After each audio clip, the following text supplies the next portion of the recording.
नमस्कार, स्वागत है आपका अपना उत्तराखंड में। मैं हूं आपके साथ माविया खान। बुलेटिन की शुरुआत करेंगे इस वक्त की अहम खबर के साथ। मुख्यमंत्री त्रिवेंद्र सिंह रावत ने डोईवाला विधानसभा को सौगात दी है। 70 करोड़ रुपए की योजनाओं का लोकार्पण और शिलान्यास किया गया है। राज्य सरकार का प्रयास है कि ईमानदारी और पारदर्शिता से काम हो, ये कहा मुख्यमंत्री त्रिवेंद्र सिंह रावत ने। तो डोईवाला को बड़ी सौगात, मुख्यमंत्री की ओर से 70 करोड़ की योजनाओं का लोकार्पण और शिलान्यास किया गया है। मुख्यमंत्री ने कहा कि सरकार की कोशिश है कि काम ईमानदारी और पारदर्शिता के साथ आगे बढ़ाया जाए। तो ये बड़ी सौगात डोईवाला को मिली है मुख्यमंत्री त्रिवेंद्र सिंह रावत की ओर से, जहां 70 करोड़ की योजनाओं का लोकार्पण और शिलान्यास किया गया। इस मौके पर खास कार्यक्रम भी रखा गया था, जिसमें मुख्यमंत्री त्रिवेंद्र सिंह रावत भी मौजूद रहे। बड़ी तादाद में लोगों का हुजूम देखने को मिला। मुख्यमंत्री के आगमन को लेकर बड़ी तादाद में लोग यहां पहुंचे थे। आज लोग उत्तराखंड में आना चाहते हैं और कोविड के कारण आज उत्तराखंड की ओर लोग आना चाहते हैं। और से आप याद करिए, जब मैंने 2014 का बाई इलेक्शन लड़ा था, मैंने आपके बीच में पर्चा बांटा सवाल के रखा था। मैं बार बार कहता हूं पर्चों को कि विधायक वो वायदा कर रहा है, आपका विधायक आपसे कर रहा है कि नहीं कर रहा है, ये आपको पूछने का अधिकार है। मैंने कहा था जमीनें मत बेचना भाई, जमीनें बचा के रखो। ये जो पूरा पहाड़ जो आज हमको बैलन दिखाई देता है, खाली दिखाई देता है, ये भविष्य का पर्यटन का हब है। यहाँ पर हजारों लोगों को रोजगार देने की ताकत है। हजारों लोगों को आने वाले समय से रोजगार मिलेगा। आने वाले 10-5 सालों में आप देखेंगे ये पूरा नजारा बदलता हुआ दिखाई देगा। उत्तराखंड में आगामी विधानसभा चुनाव के लिए बीजेपी ने तैयारियां तेज कर दी हैं। मिशन 2022 को जीतने के लिए भारतीय जनता पार्टी ने 5 सदस्यीय समिति का गठन किया है। बीजेपी के प्रदेश अध्यक्ष बंशीधर भगत के निर्देश पर ये टीम बनाई गई है। आगामी विधानसभा चुनाव का रोड मैप तैयार करेगी ये टीम। राज्यसभा सांसद नरेश बंसल की अध्यक्षता में गठित हुई समिति में प्रदेश महामंत्री संगठन अजय, प्रदेश महामंत्री कुलदीप कुमार, प्रदेश महामंत्री सुरेश भट्ट, राज्य मंत्री स्वतंत्र प्रभार डॉक्टर धन सिंह रावत को समिति का सदस्य बनाया गया है। आपको बता दें कि उत्तराखंड बीजेपी कोर ग्रुप की शनिवार को देहरादून में जरूरी बैठक हुई थी। इस बैठक में कई अहम विषयों को लेकर चर्चा हुई, साथ ही पार्टी के भविष्य की रणनीति भी तय की गई। बीजेपी प्रदेश प्रवक्ता विनोद सोयाल का कहना है कि ये काफी जरूरी बैठक रही है और उसी के हिसाब से हमने आगे के कार्यक्रम भी तय किए हैं। 19, 20 और 21 फरवरी को मारचूला रामनगर में हमने जो है तो चिंतन बैठक रहेगी, जो 2-3 दिन तक चलेगी और सभी राजनीतिक और सभी बिंदुओं पर, पूरे उत्तराखंड की राजनीतिक चीज़ों पर उस पर समीक्षा वहाँ पर रहेगी और वहाँ पर हमारे सारे दिग्गज नेता, हमारे सारे छोटे बड़े नेता वहाँ पर उपस्थित रहेंगे। उसके बाद 13 और 14 मार्च को क्योंकि कोरोना के कारण हमारी जितनी भी अब तक की बैठकें हुई वो ज़्यादातर हमने वर्चुअल करने की कोशिश की, लेकिन अब 13 और 14 मार्च को हमारी प्रदेश कार्य समिति होगी। और अब उत्तराखंड से आपको इस वक्त की अहम खबर बता दें। मुख्यमंत्री त्रिवेंद्र सिंह रावत ने की है पेयजल टैरिफ पुनरीक्षण के लिए समिति गठित। उत्तराखंड में पेयजल और सीवरेज का टैरिफ कम होगा, ये कहा मुख्यमंत्री त्रिवेंद्र सिंह रावत ने। मदन कौशिक और डॉक्टर धन सिंह रावत को दिए समिति गठित करने के निर्देश। समिति इस प्रकरण में विस्तृत रूप से तथ्यों का आकलन करके शीघ्र अपनी संस्तुति मुख्यमंत्री को उपलब्ध कराएगी। उसके बाद इस संबंध में नीतिगत फैसला लिया जाएगा। शनिवार को मुख्यमंत्री आवास में पेयजल टैरिफ पुनरीक्षण से संबंधित बैठक की अध्यक्षता करते हुए मुख्यमंत्री त्रिवेंद्र सिंह रावत ने कहा कि जल मूल्य और सीवर अनुरक्षण दरों के लिए वर्तमान में लागू टैरिफ दरों की जटिलता का सरलीकरण किया जाना जरूरी है। इसके लिए उन्होंने नगर विकास और उच्च शिक्षा राज्य मंत्री को इस संबंध में सभी तथ्यों का आकलन कर अपनी संस्तुति देने को कहा है।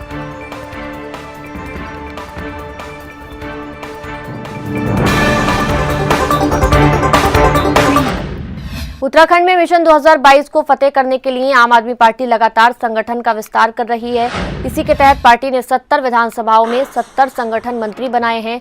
प्रदेश में अपने संगठन विस्तार को लेकर आम आदमी पार्टी प्रदेश अध्यक्ष SS कलेर ने एक प्रेस कॉन्फ्रेंस की, जिसमें उन्होंने मीडिया को बताया कि पार्टी ने आने वाले विधानसभा चुनावों को देखते हुए प्रदेश की सभी 70 विधानसभाओं में 70 संगठन मंत्री बनाए हैं। इसके साथ ही पार्टी ने 2 नए प्रवक्ता जबकि बुद्धिजीवी प्रकोष्ठ में पूर्व IAS सुवर्धन शाह को जगह दी है। हाँ हमारे गांव के ही है। मोदी जी की सपोर्ट में भी बढ़ोतरी कर रहे हैं।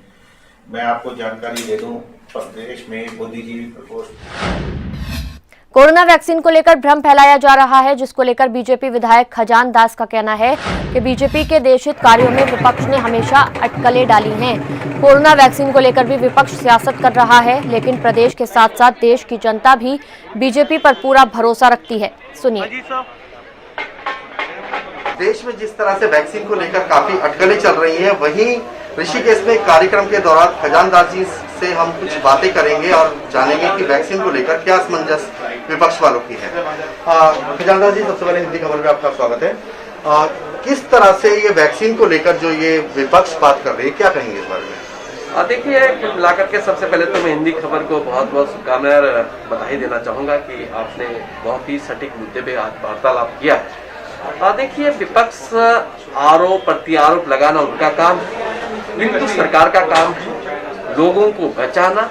लोगों के लिए जो सोच आदरणीय प्रधानमंत्री जी ने रखा और जिसके टीके का कल शुभारंभ हुआ है 16 तारीख को पूरे भारतवर्ष में, और उत्तराखंड में भी 43 स्थानों पे इसका शुभारंभ किया गया। देहरादून में माननीय मुख्यमंत्री जी की इसकी शुरुआत की है।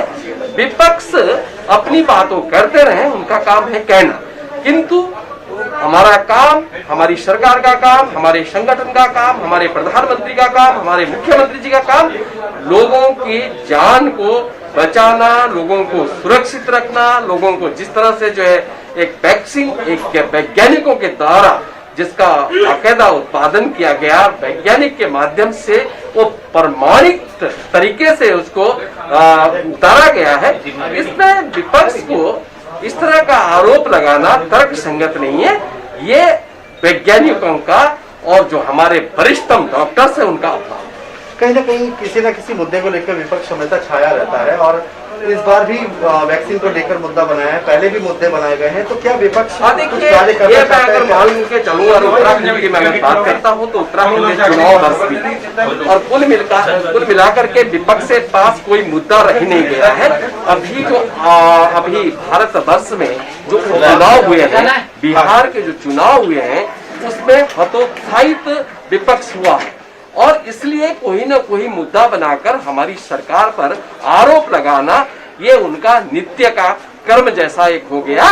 किंतु जनता उत्तराखंड की जानती है, देश की जनता समझती है, इसलिए उनको वक्त आने पर सटीक जवाब दिया जाएगा। अब आगामी समय में चुनाव आने वाले हैं, किस तरह से रहेगा आगे कार्य, और क्योंकि विपक्ष हर बातों में मुद्दा बना देता है, तो आगे क्या सोचा है? सबसे पहले तो मैं कहना चाहूंगा कि भारतीय जनता पार्टी का कार्यकर्ता सजग रहता है हर समय, चाहे युद्ध काल हो और चाहे शांति काल, क्योंकि हमारा कार्यकर्ता उनको एक तेज धार देने का काम हमारा संगठन करते रहता है। समय समय पर बैठक करना, आपने देखा होगा कि कोरोना काल में भी वर्चुअल रैली के माध्यम से, वर्चुअल संवाद के माध्यम से कार्यकर्ताओं को एक तीव्रता दी गई है ताकि कार्यकर्ता अपने कर्तव्य को ना भूले। इसलिए हम चुनाव में जब भी जाते हैं तो कार्यकर्ताओं के मनोबल को लेकर के और कार्यकर्ताओं को उत्साह को लेकर के हम चुनाव जीतते हैं। देश में किसानों को मुद्दा चल रहा है, किसानों को लेकर कहीं बातें चलती है, वहीं उत्तराखंड में भी किसानों का मुद्दा कभी विपक्ष द्वारा गरमाया जाता है, तो क्या करेंगे इस बारे में? सबसे पहले तो मैं कहना चाहूंगा कि किसानों का मुद्दा इस प्रकार का आज रह नहीं गया है जिस प्रकार से लोग विपक्ष इसको जो है भुनाने का काम कर रहा है।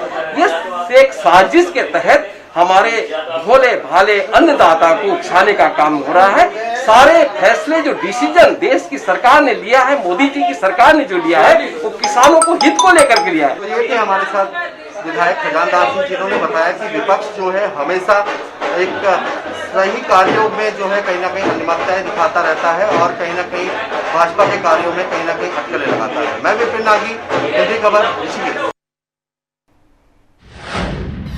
उत्तराखंड से राज्यसभा सांसद प्रदीप टमटा पौड़ी पहुंचे, जहां कांग्रेसियों ने उनका जोरदार स्वागत किया।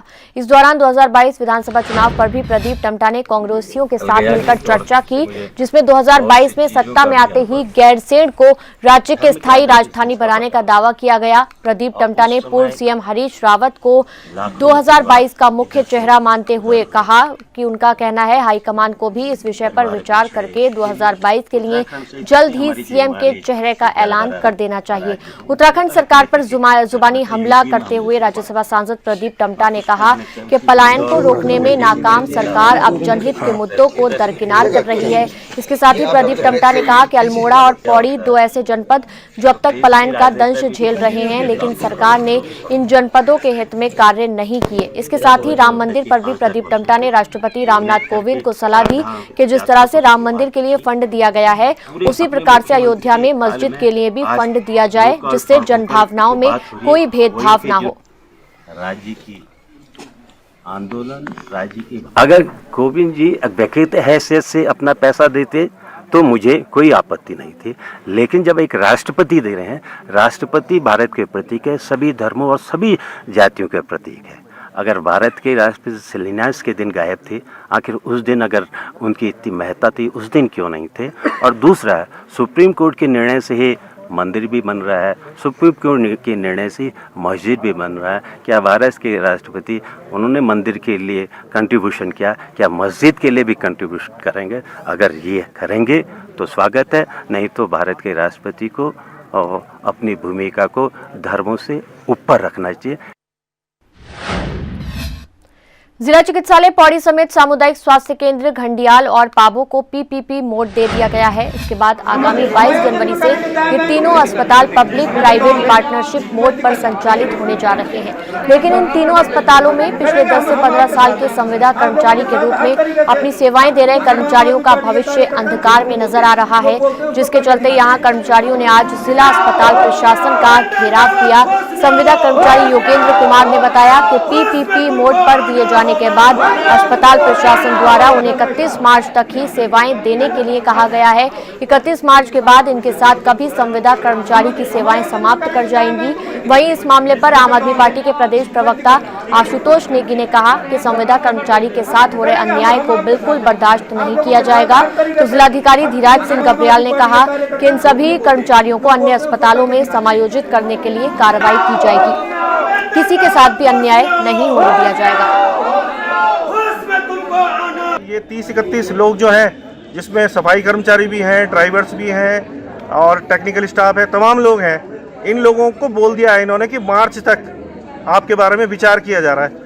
तो फिलहाल मुझे मामला लटकाने की इनकी कोशिश लगती है कि लटका रहे हैं, बॉल को सरका रहे हैं। देखिए, मैं स्पष्ट रूप से कहना चाहूँगा कि जिस तरह से आपने देखा कि आम आदमी पार्टी के कार्यकर्ता सारे लोग यहाँ पे आए और उनको एक नैतिक समर्थन भी दिया, वार्ता भी की हमने यहाँ पे। अभी हमने बहुत शालीनता से यहाँ पे बात रखी है और आप विश्वास रखिए कि अगर सड़क पे आंदोलन छेड़ना पड़ेगा या धरने पे बैठना पड़ेगा, भूख हड़ताल पे बैठना पड़ेगा, तो हम जितने संविदा कर्मी हैं उनके साथ खड़े हैं और उनको इंसाफ दिलाकर रहेंगे। की व्यवस्था हम लोगों ने कर दी है। अब पीपीपी मोड में जा भी रहा था, उसके बाद जो भी पीपीपी मोड में जो कंपनी आएगी, जो भी मेडिकल कॉलेज के माध्यम से जो इनको हम लोग रखने का प्रयास करेंगे, अन्यथा जनपद के अन्य हॉस्पिटल्स में भी हम लोग कोशिश करेंगे कि हम उनको एडजस्ट करें। शुगर मिलों के पेराई सत्र के माह का समय बीत गया है, लेकिन गन्ना मूल्य घोषित नहीं किया गया है। साथ ही गन्ना मूल्य भुगतान का मामला भी किसानों की परेशानी का सबब बना हुआ है। इन्हें लेकर किसान सरकार और गन्ना विभाग की तरफ टकटकी लगाए देख रहे हैं। इस बारे में हिंदी खबर संवाददाता जसवीर सिंह ने उत्तराखंड के सहायक गन्ना आयुक्त शैलेंद्र सिंह से खास बातचीत की है। देखिए। जनपद की शुगर मिलें पिछले कई माह से लगातार अपना पेराई सत्र शुरू किए हुए हैं। अभी तक गन्ने का कोई मूल्य सरकार ने घोषित नहीं किया है। इसे लेकर के किसान भी असमंजस में हैं और आज हमारे साथ में जुड़े हुए हैं सहायक गन्नायुक्त शैलेंद्र जी। उनसे बात करेंगे कि अभी तक कितना भुगतान हो चुका है और आने वाले दिनों में क्या पोजीशन रहेगी। खासतौर पर मैं लक्सर और इकबालपुर शुगर मिल और लिबर्टी तीनों मिलों की बात कर रहा हूँ। तो सर, जो स्थिति फिलहाल है, किसान कहीं ना कहीं असमंजस में, कब तक है उम्मीद आपको जो गन्ना मूल्य घोषित होगा? देखिए, इस बारे में अभी ज़्यादा कहना उचित नहीं होगा, क्योंकि सरकार के स्तर से जारी हो रहा है। इस बारे में ज़्यादा नहीं कहूँगा कि गन्ना मूल्य भुगतान कब तक घोषित होगा, लेकिन फिलहाल इतना जरूर है जो अभी संज्ञान में आया है कि सरकार इस पर कार्य कर रही है और जल्द ही ये मूल्य घोषित कर दिया जाएगा। बात आपकी रही जो गन्ना मूल्य भुगतान की, इस समय हमारी चीनी मिलों ने लगभग, जैसे हमारे लक्ष्य शुगर मिल 15 दिन का भुगतान जारी कर दिया है। अनुरोध है कि 2 शब्द कहें अग्रिम के तौर पर। अच्छा सर, इकबालपुर की स्थिति इकबालपुर ने का पेमेंट कर दिया है, अभी 5 दिन का भुगतान, 5 दिन का भुगतान जारी करना। ये भुगतान पूर्व भुगतान था जो ये सबके सब नहीं, अभी चल रहा था वही अग्रिम भुगतान किया जा रहा है। ये कहना चाहता हूँ एक अच्छा, जिस तरह से अब आने वाले दिनों में किसानों ने एक मसला यहाँ भी उठाया था कि छोटा किसान जो है 9 पखवाड़ों तक कहीं ना कहीं उसके बीच में घिसता रहता है, उसके पास जमीन कम होती है, तो कहीं ना कहीं उसकी व्यवस्था आने वाले दिनों में बनी कुछ। देखिए फिलहाल जो छोटे किसान की व्यवस्था है वो 10 पखवाड़े तक सीमित कर दी गई है। तो छोटे किसान 150 कुंटल किसान को हमने रखा है, 150 कुंटल मानते हुए, तो 7 से 10 में उसकी पर्ची लगा दी है।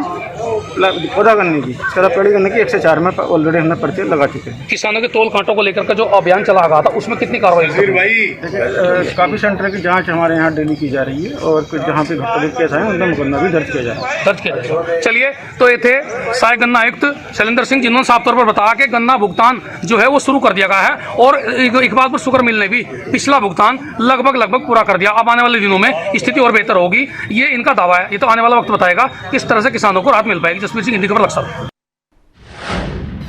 उत्तराखंड से आपको इस वक्त की अहम खबर बता दें। उत्तराखंड में 112 नए कोरोना संक्रमित मरीजों की पुष्टि हुई है।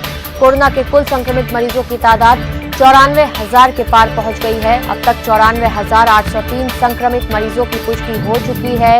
वहीं राज्य में 24 घंटे में 98 कोरोना संक्रमित मरीज स्वस्थ हुए हैं। अब तक 79,552 संक्रमित मरीज स्वस्थ हो चुके हैं। 94% से ज्यादा कोरोना संक्रमित मरीज अब तक स्वस्थ हुए हैं। उत्तराखंड में फिलहाल कोरोना के कुल 2,354 एक्टिव केस हैं। राज्य में आज 5 कोरोना संक्रमित मरीजों की मौत हुई है, और इन मौतों के बाद अब तक 1,611 संक्रमित मरीजों की मौत कोरोना के चलते हो चुकी है। तो उत्तराखंड में फिलहाल लगातार कोरोना के मामले बढ़ते हुए दिखाई दे रहे हैं, लगातार बढ़ोतरी हो रही है। कुल संक्रमित मरीजों की अगर बात की जाए तो आंकड़ा 94,000 के पार पहुंच गया है। अब तक 1,611 संक्रमित मरीजों की मौत हो चुकी है, और 24 घंटे में 98 कोरोना संक्रमित मरीज स्वस्थ भी हुए हैं।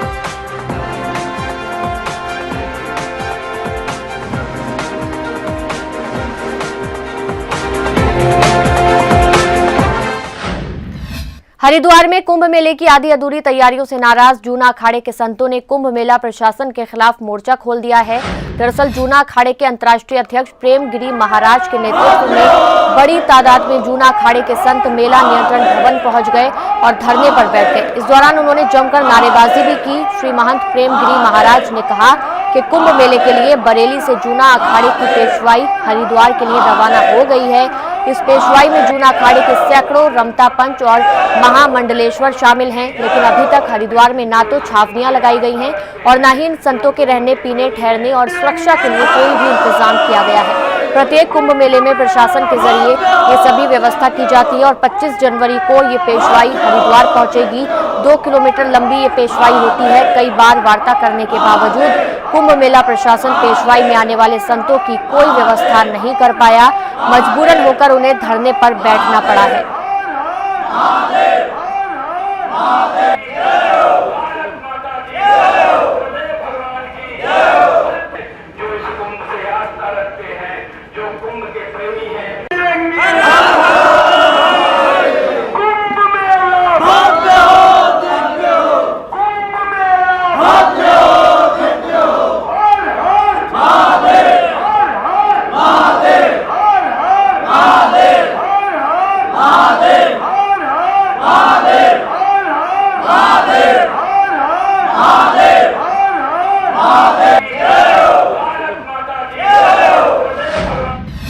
रुद्रपुर में राम मंदिर निर्माण निधि संग्रह के लिए एक जागरूकता रैली निकाली गई, जिसमें जय श्री राम के नारों के बीच हजारों युवाओं ने भाग लिया।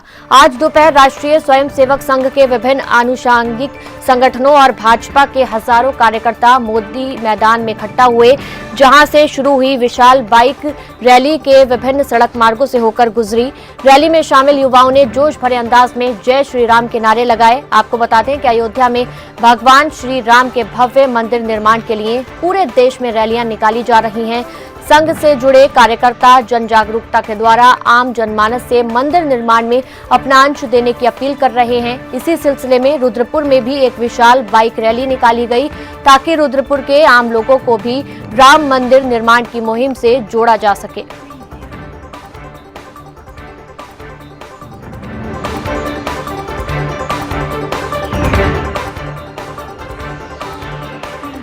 भारत के लिए बहुत बड़ा ऐतिहासिक पल है।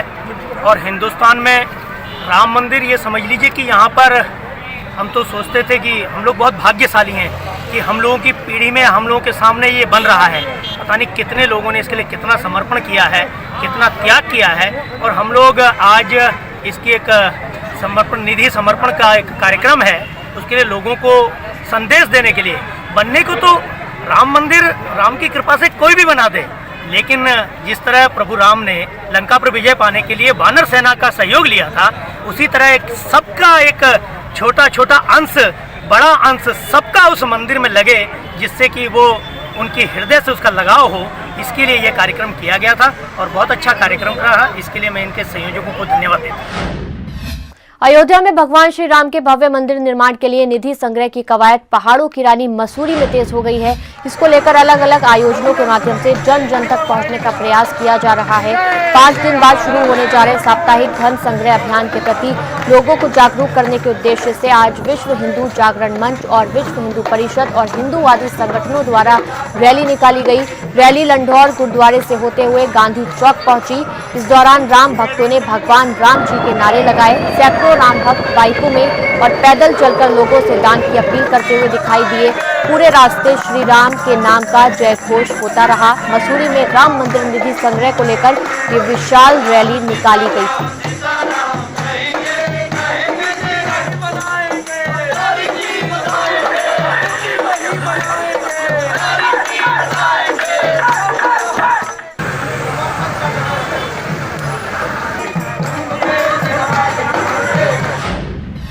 दून विश्वविद्यालय की नई कुलपति डॉक्टर सुरेखा डंगवाल नियुक्त की गई हैं। डॉक्टर डंगवाल वर्तमान में हेमवती नंदन बहुगुणा गढ़वाल केंद्रीय विश्वविद्यालय में अंग्रेजी विभाग अध्यक्ष और प्रोफेसर हैं। राज्यपाल बेबी रानी मौर्य ने कुलपति पद पर 3 साल के लिए उनकी नियुक्ति के आदेश शनिवार को जारी किए। सर्च कमेटी ने कुलपति के चयन को बीते महीने नए सिरे से पैनल तैयार करके राजभवन भेजा था। दरअसल इससे पहले सर्च कमेटी ने जो पैनल भेजा था उसे राजभवन ने लौटा दिया था।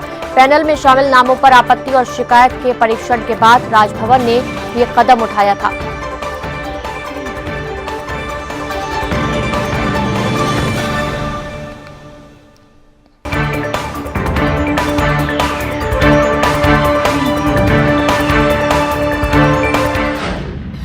उधर बाजपुर में सैकड़ों की तादाद में महिलाएं दिल्ली के गाजीपुर बॉर्डर पर कृषि कानून के विरोध में आंदोलन को समर्थन देने और सोमवार को मनाए जाने वाले महिला दिवस को लेकर किसानों के जरिए चलाई जा रही निःशुल्क बसों से रवाना हुई। आपको बता दें कि कृषि कानून के विरोध में किसानों का दिल्ली में लगातार धरना प्रदर्शन जारी है।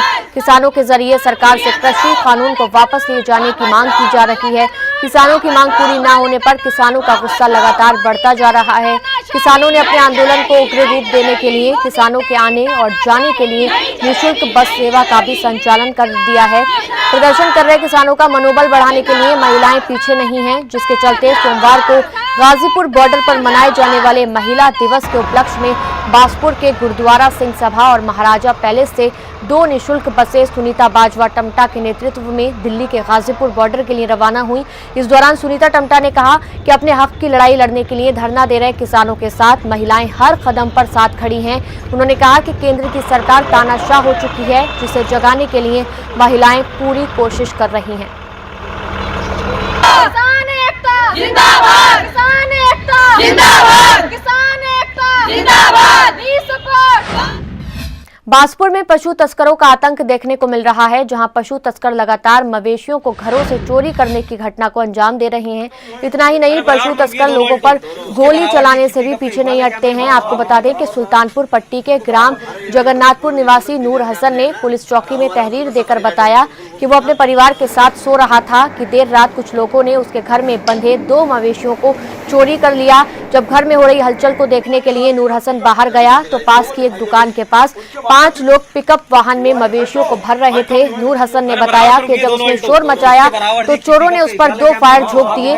ग्रामीणों को आता देख चोर एक मवेशी को लेकर फरार हो गए, जबकि ग्रामीणों ने एक मवेशी को बचाने में कामयाबी हासिल कर ली। वहीं पीड़ित ने पुलिस चौकी में तहरीर देकर चोरों के खिलाफ कार्रवाई की मांग की है। तो वहीं जब मवेशियों के चोरी होने की जानकारी पुलिस को पता चली तो उन्होंने कहा कि मुकदमा दर्ज किया जा रहा है और अग्रिम कार्रवाई अमल में लाई जाएगी। दोनों अल्टो उसके बराबर पिकअप के वाले कैमरा बिल्कुल साफ दिखाई दे रहा है। क्लियर कैमरे है ना। और उत्तराखंड से इस वक्त की अहम खबर आपको बता दें, उत्तराखंड में मैदानी जिलों के लिए अलर्ट जारी किया गया है। 3 दिन तक उत्तराखंड में रह सकता है घना कोहरा, खासतौर से मैदानी इलाकों में घना कोहरा छाया रहेगा। आने वाले 3 दिनों तक मौसम विभाग ने घने कोहरे का अनुमान जताया है। मैदानी क्षेत्रों में कोहरे से विजिबिलिटी कम रहेगी, तो घना कोहरा छाया रहेगा अगले 3 दिनों तक उत्तराखंड के मैदानी इलाकों में। मौसम विभाग की ओर से ये संभावना जाहिर की गई है और कोहरे के चलते विजिबिलिटी भी काफी कम रहेगी। तो आने वाले 3 दिन घने कोहरे की मार में शामिल रहेंगे। इसी के साथ इस बुलेटिन में फिलहाल इतना ही, लेकिन हिंदी खबर पर खबरों का सिलसिला लगातार जारी है। नमस्कार।